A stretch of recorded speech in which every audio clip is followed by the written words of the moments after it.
Assalamualaikum warahmatullahi wabarakatuh. Ayo dukung channel ini Ustadz Kahfi Mengaji dengan mensubscribe, like, dan berikan komentar. Semoga bermanfaat dan semoga barokah. Amin ya rabbal alamin.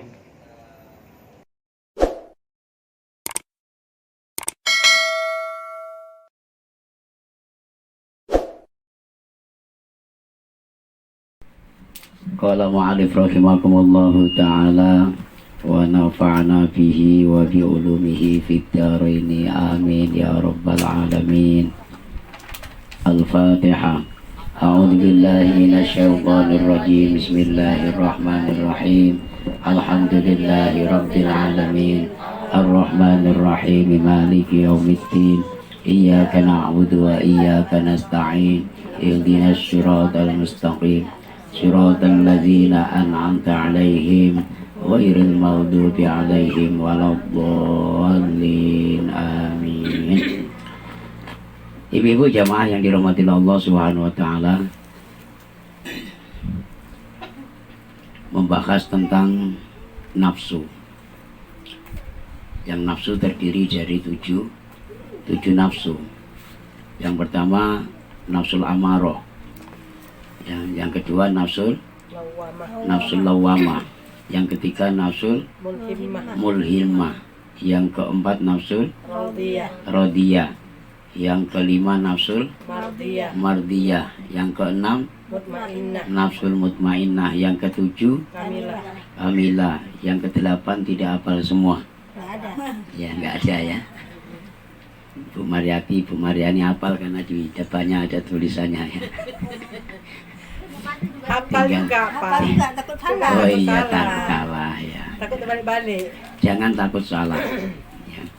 Orang salah itu tidak perlu ditakutkan, karena tanpa adanya kesalahan maka tidak ada kebenaran. Ya, gitu ya. Jadi orang benar karena ada salah. Yang penting diucapkan saja, mau salah mau benar. Paling tidak walaupun salah itu dapat nilai pahala 1. Kenapa? Karena ada usaha untuk benar daripada tidak berbuat sama sekali terus melongo aja. Ini kan gak dapat apa-apa. Baik ibu-ibu yang dirahmati Allah Subhanahu wa taala, 7 nafsu nanti akan kita bahas satu persatu ya. Kemudian yang pertama dari 7 nafsu itu adalah nafsul amarah. Nafsul amarah mempunyai sifat atau mempunyai karakter, beberapa karakter. Di antaranya ada al-ghadab, kemudian asyahwat, kemudian al-jahl, kemudian al-bakhil atau al-bukhl, kemudian at-tama, kemudian al-kibir ya. Ada 6 kriteria, ada 6 karakter, ada 6 sifat nafsul amarah. Kalau kita tidak mengetahui dan tidak mengenali 6 sifat nafsul amarah tersebut, maka justru kita akan dikalahkan dengan nafsul amarah.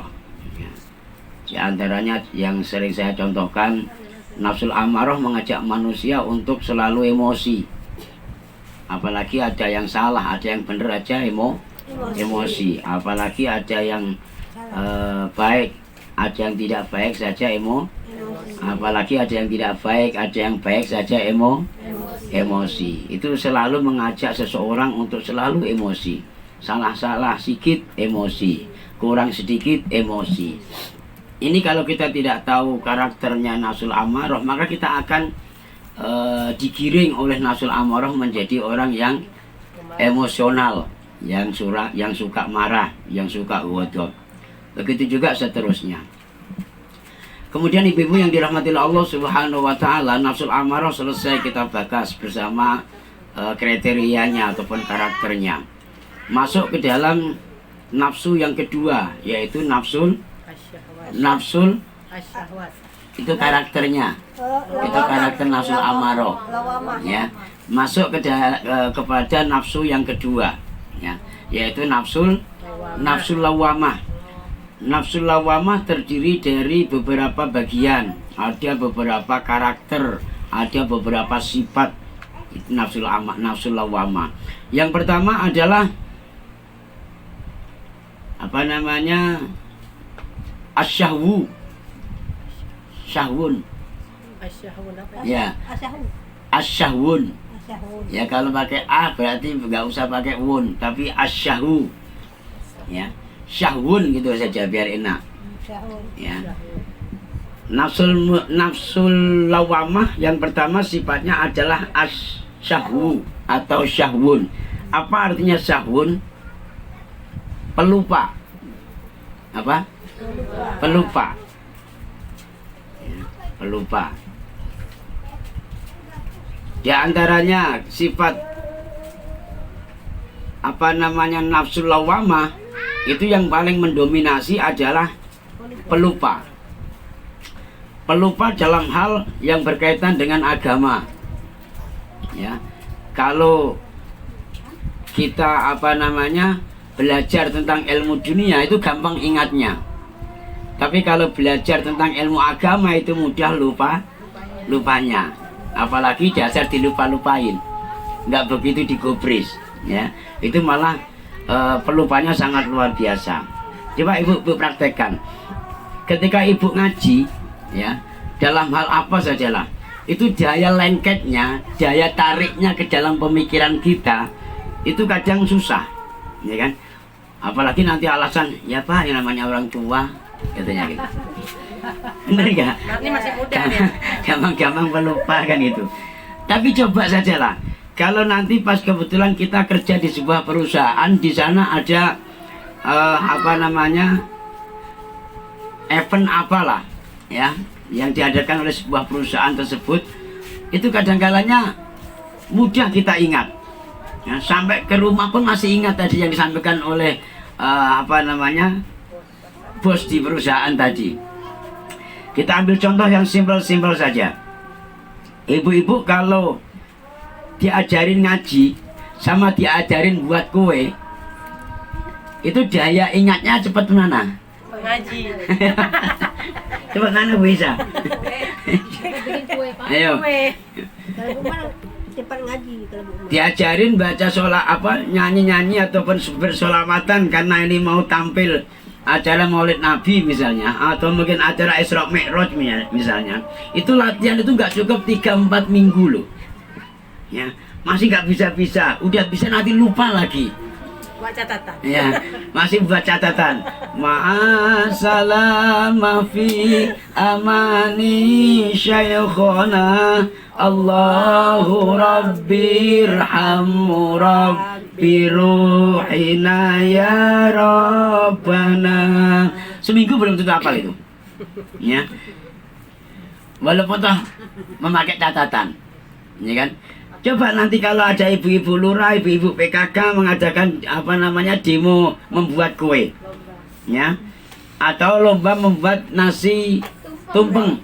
Nah, itulah apa itu gampang itu. Apa sih menunya? Oh iya, ada cabai, ada bawang merah, ada bawang putih. Caranya supaya enak itu dicampur dengan ini, dibuat sedemikian rupa.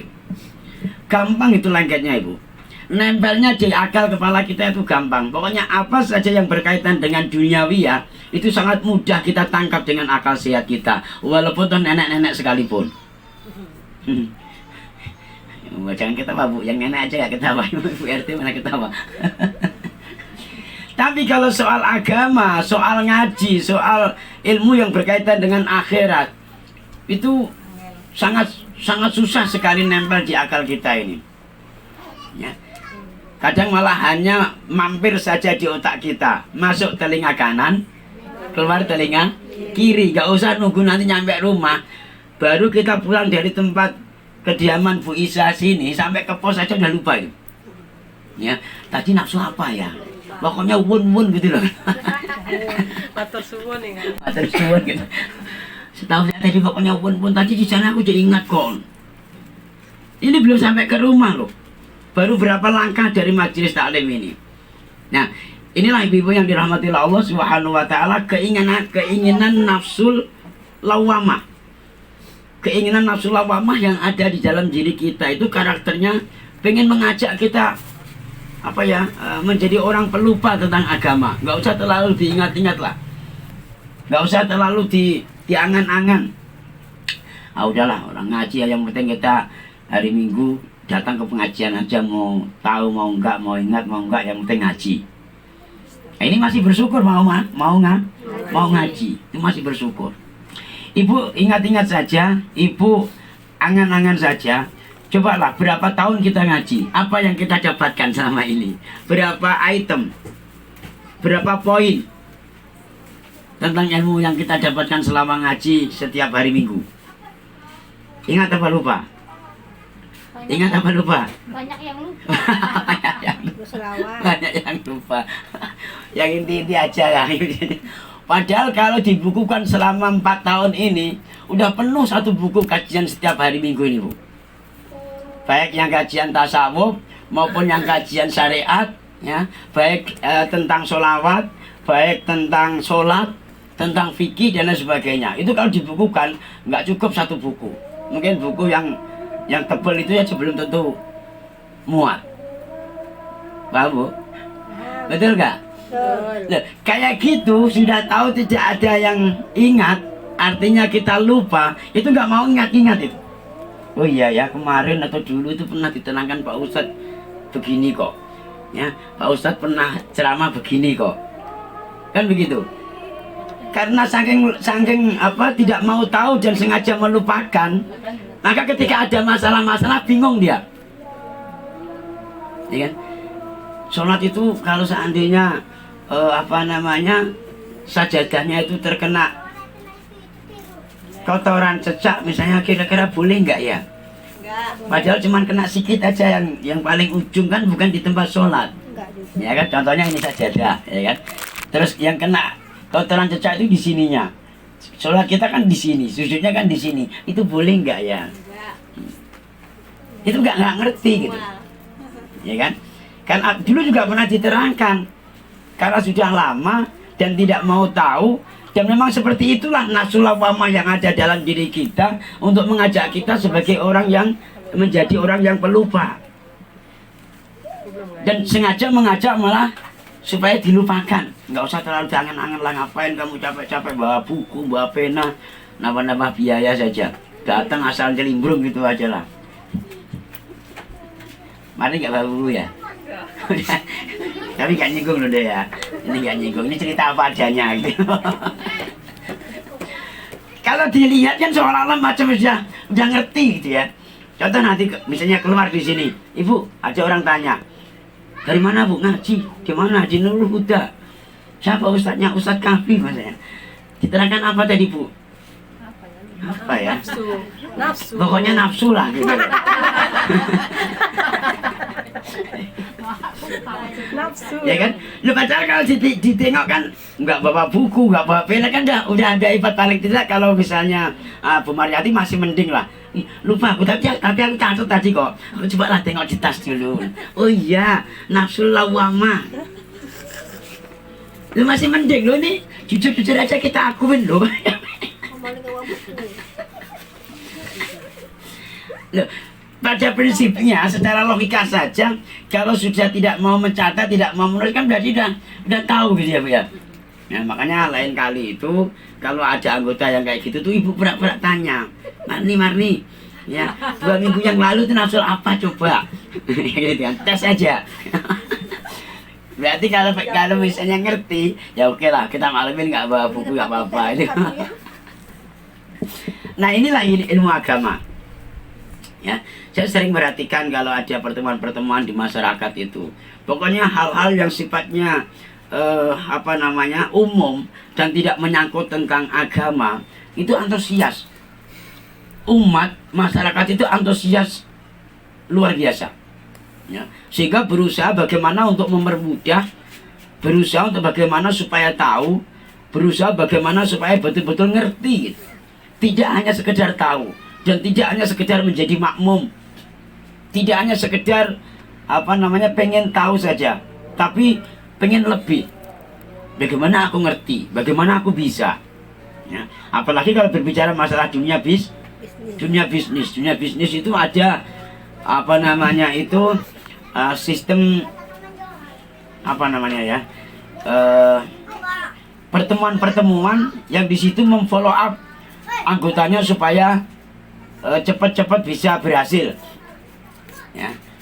Contohnya kayak macam bisnis apa multi level marketing, ya kan? Bagaimana supaya bisa cepat berhasil, supaya bisa cepat sukses, maka diadakanlah di situ sebuah pertemuan, mungkin mingguan, mungkin bulanan. Nah, di situ juga harus ada yel-yelnya, paling tidak aku harus bisa. Ada juga seperti itu kan Bu? Sehingga dengan usaha supaya bisa itu, segala sesuatu alatnya dipersiapkan. Yang kadang di luar prosedur di situ mereka mencari ide sendiri. Ya, nggak bawa buku, paling tidak manfaatkan apa namanya handphonenya.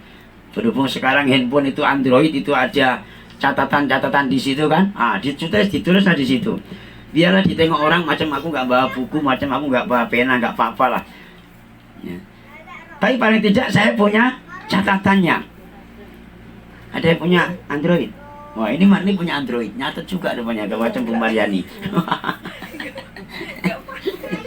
Jadi sama dengan handphone Android ini Bu, ya. Kelihatannya ibu nggak pernah baca Quran, ditengok orang tuh sibuk ngurusin handphone. Padahal di sini membaca Al-Qur'an. Ada nggak anunya foldernya Quran? Ada kan?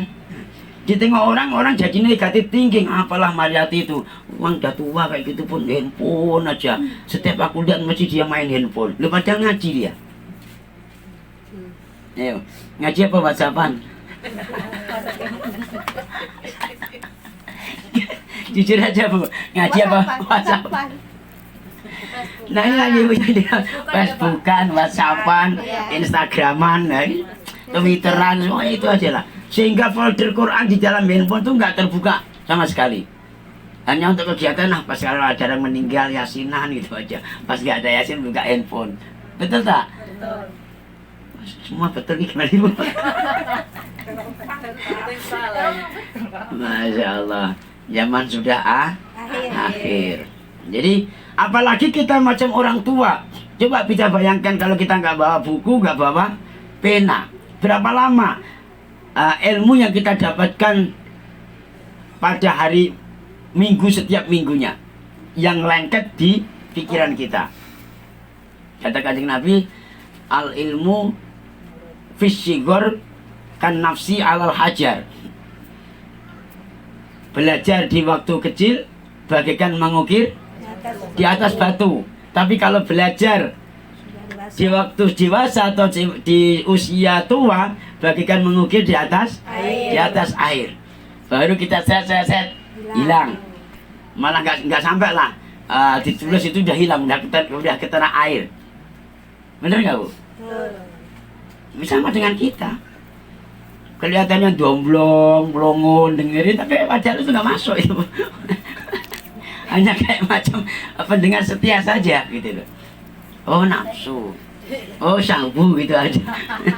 Nanti nggak usah nunggu keluar lah. Begitu penceramahnya selesai ditanya, Ibu nafsu hari ini nafsu apa Bu?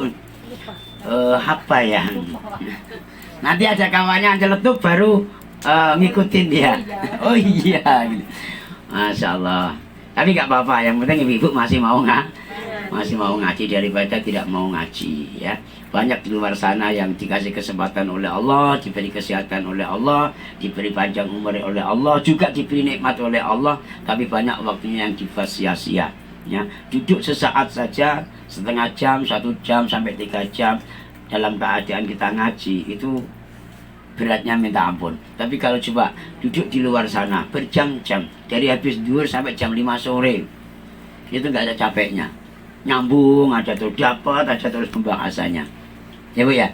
Nah, tapi kita bersyukur alhamdulillah Allah masih gerakkan kaki kita melangkah ke majelis taklim ini. Mudah-mudahan dengan pembahasan ilmu tentang nafsu ini bisa bermanfaat untuk kita bersama. Amin ya robbal alamin. Demikian yang bisa kita sampaikan. Terima kasih atas segala perhatiannya. Mohon maaf atas segala kekhilafan. Mudah-mudahan ada manfaatnya dan barokahnya. Amin ya robbal alamin. Bisirril Fatihah. A'udzubillahi minasyaitonir rajim. Bismillahirrahmanirrahim. Alhamdulillahi rabbil alamin. Arrahmanir rahim. Maliki yaumiddin. Iyyaka na'budu wa iyyaka nasta'in. Ihdinas siratal mustaqim. Siratal ladzina an'amta 'alaihim ghairil maghdubi 'alaihim waladdallin. Amin. Assalamualaikum warahmatullahi wabarakatuh. Waalaikumsalam.